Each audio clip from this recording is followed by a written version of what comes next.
Months later, I received a letter. I had to find someone to read it to me.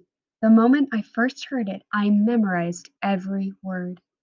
Mama, please don't worry about me. I am safe, though our travels were not easy. For 6 weeks we forded streams and walked hundreds of miles at night, always following the North Star. During the day, we fell asleep in cold, wet, dark caves as we hid from slave catchers.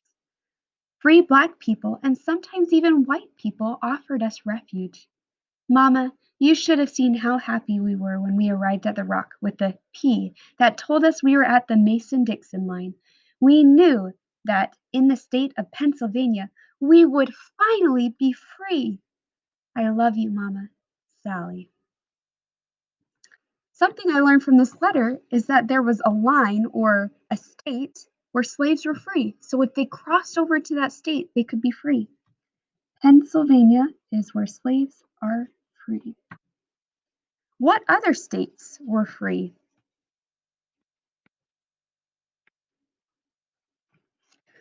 My boy Mason was smart like his sister and talented like his brother. He had a gift, but it wasn't how fast he could pick a row of cotton.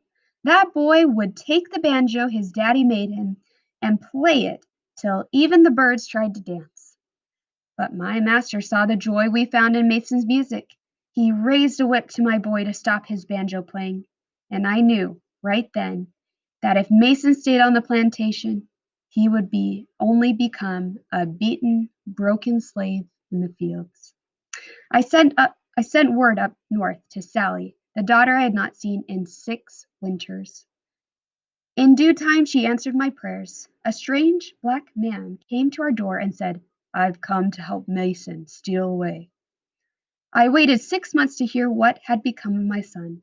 Then I found this note slipped under my cabin door. Mama, Mason has been taken to Florida to live in an Indian family. For now, Mama, this is the best I can do to help Mason be free. Don't worry. Somehow I will find a way to bring our family back together again. Your loving daughter, Sally. Kate is my last child. She is my youngest, my dearest Katie.